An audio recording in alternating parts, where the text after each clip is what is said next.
Greater Noida के भट्टा में रविवार की रात को एक ऐसा दुखद हादसा हुआ जिसमें एक महिला की मौत हो गई, जबकि उसके पति ने बमुश्किल अपनी जान बचाई। और ये दोनों अपनी थार गाड़ी में सवार थे। थार गाड़ी जब मथुरा से मोहित नाम का युवक अपनी पत्नी रीना के साथ आ रहा था, उसी दौरान थार गाड़ी घर के नज़दीक तकरीबन 1-1.5 किलोमीटर दूरी पर उसने ये बताया कि वो रास्ता भटक गया। अचानक नींद, क्योंकि देर रात का घटनाक्रम था, और उसी दौरान उसने गाड़ी बैक करी तो बैक करते ही गाड़ी नहर में घुस गई, और जिसके बाद नहर में उसकी पत्नी इस तरफ थी और उसके बाद दोनों पति पत्नी डूबने लगे, जिसके बाद मोहित ने बड़ी मुश्किल से अपनी जान बचाई, लेकिन पत्नी को नहीं बचा पाया। गाड़ी की हालत आप देखेंगे, गाड़ी बिल्कुल यहाँ पर गाड़ी में पूरी मिट्टी अंदर लगी हुई है, क्योंकि ये मौसम जो था बारिश का था, और उसी दौरान पूरी अभी भी जो मिट्टी है, चश्मा है उसके अंदर, गाड़ी के अंदर आप देखेंगे बिल्कुल इस तरह से कंडीशन है। क्योंकि मोहित और रीना मथुरा से आ रहे थे, उसी दौरान ये पूरा हादसा हुआ, जिसके बाद परिवार के लोग यहाँ से भागे। देर रात को उनको सूचना दी गई मोहित के द्वारा, जिसके बाद परिवार के लोग जब वहाँ पहुँचे तो उन्होंने जो हादसा देखा उसमें रीना दम तोड़ चुकी थी, जबकि मोहित बदहवास हालत में बाहर बैठा हुआ था अपनी पत्नी के साथ। और इस पूरे घटनाक्रम पर रीना के परिवार वालों ने अब मोहित पर गंभीर आरोप लगाए हैं, उनके परिवार पर गंभीर आरोप लगाए हैं कि दहेज को लेकर वो परेशान करता था, तलाक देने की धमकियां देता था, और पिछले 15-20 दिनों से कई तरह के यहाँ पर फ़ोन करते थे। हालांकि रीना के भाई सोनू ने ये गंभीर आरोप लगाए हैं। इस पूरे मामले में पुलिस ने मामला दर्ज किया है। मोहित को पुलिस ने हिरासत पर रखा है, और परिवार जो मोहित का है यहाँ पर है हमसे बात करने के लिए। सर, आपको कितने बजे मोहित ने घटना वाली रात को कॉल किया था, किसे किया था पहले? नहीं, वो जो थी वो पहले अपने पिताजी को किया। जी। पिताजी समझ नहीं पाए, हड़बड़ाहट में था और क्या बोल रहा है तो कि कहाँ पे है, ना लोकेशन उसको जानकारी हुई। फिर उसने अपनी बहन के पास किया, बहन ने उसके अपने मतलब मेरे भाई के पास किया, तो उसको पता चली तो ये भी नहीं उसको पता चल रहा कौन रीना बोल रही है लड़की बोल रही है, क्योंकि वो हड़बड़ाहट में थी। वो भी पता चला बम्बे तक हम गए हैं, तो बम्बे में देखते हैं कि गाड़ी है वहाँ पर पड़ी हुई है, बाकी कोई आवाज़ नहीं आ रही है। तो उसने साइड से जब उसने देखा कि लाइट है और कोई आवाज़ आ रही है, तो 200-250 मीटर नहर में बह के आगे चले गए ये, वहाँ से आवाज़ आई है, तब उसकी तरफ हम गए हैं। और जहाँ पे गाड़ी गिरी है वहाँ बिल्कुल चौकी है, पुलिस चौकी, छोटी मोटी चौकी नहीं है, 2 मंजिल चौकी बनी हुई है, लाइट लगी हुई है। लाइट लगी, पुलिस रहती है वहाँ पे, ऐसा चौराहा है।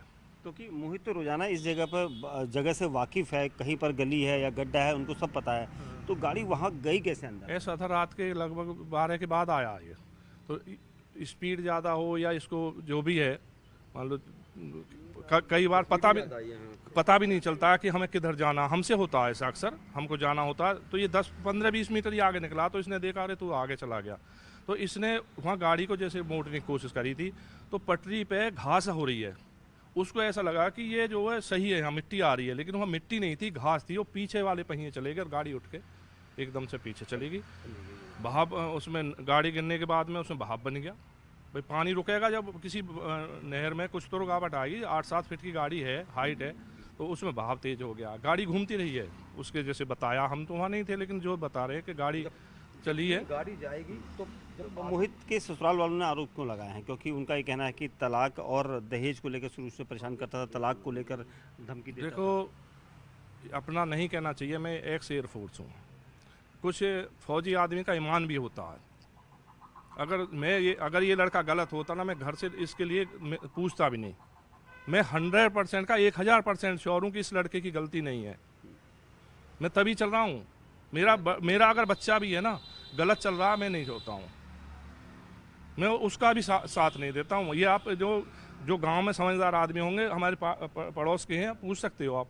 तो फिर आरोप क्यों लगा रहा है? रीना का भाई लगातार आरोप लगा रहे हैं। रीना के भाई की हिस्ट्री आप जानेंगे, वो आज तक अपनी बहन के पास ये नहीं आया तू कहाँ रहती है, कौन से गांव में, जिस दिन से शादी हुई है।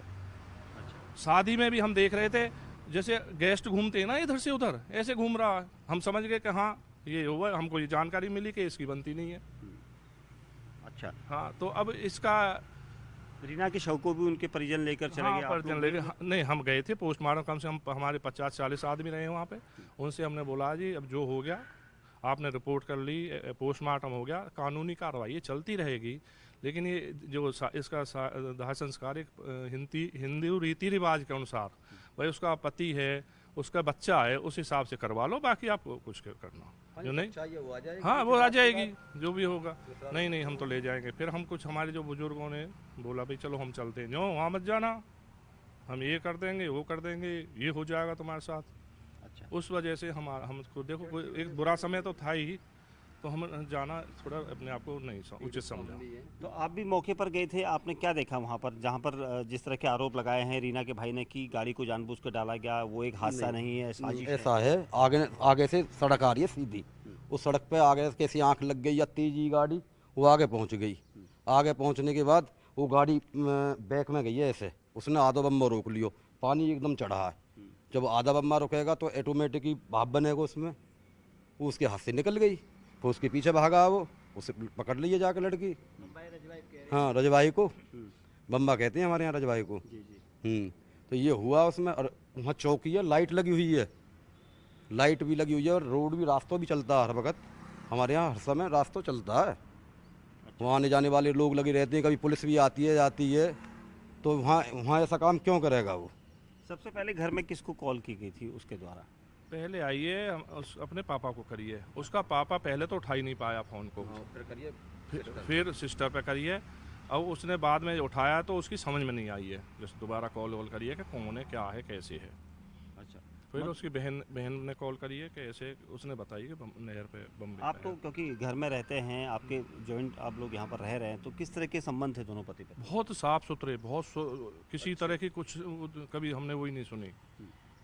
मतलब लड़की बहुत अच्छी थी, सारा काम करना, सबकी इज्जत करना, किसी के लिए कोई वो मुँह ही नहीं सकोड़ना, जैसे होता है ना कि अरे क्या है, नहीं बहुत अच्छी लड़की थी। और हमें अब क्या कह सकें, ये स्थिति इस टाइम पे ऐसी है। दुख है भाई, हमारा बच्चा था, ये थोड़ी कि यहाँ आगे तो हमारा बच्चा नहीं था, वो हमारा बच्चे के बराबर था। लेकिन जो परिवार के लोग हैं रीना के, वो ये कह रहे हैं कि वहीं पर गाड़ी को डाला गया, उसके बाद उसकी बहन की हत्या की गई, उसको हत्या नहीं बल्कि हादसा करार दे रहे हैं। क्या कहेंगे? हाँ, ऐसा कुछ नहीं है, बस वही है कि पता नहीं वो क्यों ये चीज़ बोल रहे हैं, क्या मतलब है उनका बोलने का, बट वो इस चीज़ का इल्ज़ाम ही लगा रहे हैं भाई के ऊपर। मेरे जो है वो चाचा का बेटा है मोहित जो है, उसके ऊपर इल्ज़ाम लगा रहे हैं, और वो बेचारा खुद इतना परेशान है। वो जब यहाँ पे आया था घटना के बाद, तो बस वो एक ही चीज़ बोलता था कि यार वो मेरे हाथ से निकल गई, मैंने पकड़ा हुआ था, वो तब भी बहे जा रही थी, मैं उसे बचाना चाह रहा था पर मैं उसको बचा नहीं पाया, मेरे होते हुए उसको ये सब हो गया। सोनू, जो रीना के भाई हैं मोहित की पत्नी के, वो लगातार ये आरोप लगा रहे हैं कि पिछले 15 दिन से तलाक देने की धमकी दे रहा था, और इस तरह के आरोप। नहीं, ऐसा कुछ नहीं है, कभी भी कोई भी ऐसे छोटी मोटी बात होती थी तो मैं कभी कभार घर आता था, भाभी मेरे से हर बात करती थी, कोई भी जैसे घर की भी कोई बात चल रही है तो मेरे से डिस्कस करती थी, कभी उन्होंने ऐसा नहीं बोला। इवन मैं ये देखता था मैं कि यार ये इतने अच्छे तरीके से रहते हैं, तो मैं भी उस चीज़ को देख के खुश होता था। कभी मेरे को ये फील नहीं हुआ कि हाँ इनके कुछ विवाद चल रहा है, आपस में लड़ाई चल रही है, कभी कुछ ऐसा महसूस नहीं हुआ। और इन लोगों के बीच में इतना प्यार था कि शायद हो सकता है कि हमारे घर के जितने भी लोग हैं उनमें इतना ना हो जितना इन लोगों के बीच में था। ऐसा है कि हमें तो पता ही चली परसों शाम, तो हम कल कहीं चले गए बहुत से दोषी, मैं आज हम सवेरी आए, मैं भैया से दोषी हो सके फिर उनके काम लग जा, तो हमारा हम आए जी, हमने देखा सुनी, तो लोग तो जिन क्या क्या कहते हैं उन्हें छोड़िए सब बातों को। आदमी ये कहे कि पहले आप तो विचार शक्ति रखें कि इनका कितना प्यार है, इससे देखो बच्चा वहाँ उसे ढूंढने में भी सब कुछ हमने भी खोज इनसे अलग बातचीत करी है, तो उसने ढूंढी है। और वहीं पुलिस चौकी का आगे इसका काम कैसे कर देता, कोई कर देगा पुलिस की चौकी का आगे, ले आए को वहीं मारता तो कहीं और की मारता, पुलिस के चौकी के धोरे कोई मारेगा जी। तो आप ये बात देख लीजिए, ये सब बात बेमतलब की फिजूल की हैं, उनमें कहाँ से किसने हवा भर दी वो जाने, लेकिन ऐसी कोई बात नहीं है। यहाँ 5-4 गाँव में आप किसी को पूछ लें, किसी राजपूत से पूछ लें, ये दहेज में कभी भी अपनी गृह से खर्च तो करते हैं, लेकिन कभी ऐसी बात ना आई, बड़े बूढ़े से कह रहा हूँ मैं, आज से नहीं, तो कोई बात नहीं आई। ये पक्के आदमी है जी, ठीक ठाक आदमी है, और इस आदमी की तो वो शान है कि कम से कम 50-100 गाँवों में आदमी जानते हैं इसे। तो आप जो है का जैसे भी डिबेट ले रहे हैं आप, वो अच्छी बात है। वही थार गाड़ी है, थार गाड़ी के अंदर इस तरफ मोहित बैठा हुआ था, जिस पर आरोप लगाए हैं कि उसने अपनी पत्नी की हत्या की, उसके बाद गाड़ी को साजिश नहीं बल्कि हादसा करार दिया। और दूसरी तरफ रीना बैठी थी जो उसकी 31 साल की पत्नी थी।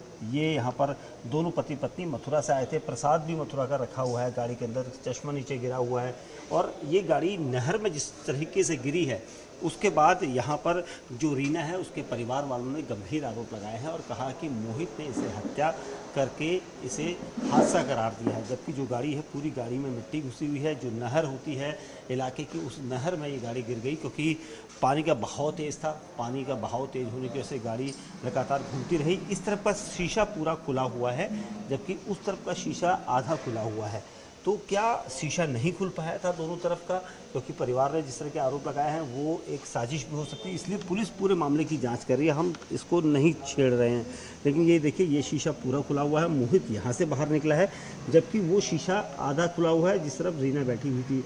तो उस तरफ का शीशा आधा क्यों खुला, इसको लेकर भी आरोप लगे और इसीलिए क्योंकि गाड़ी में दोनों पति पत्नी ही थे और इसीलिए पूरे हादसे की इस वक्त पुलिस जांच कर रही है और मामले को यहाँ पर परिवार के लोग जो रीना के हैं वो संगीन बता रहे हैं और इसीलिए इस हादसे को लेकर पुलिस यहाँ पर हर पहलू की जांच कर रही है।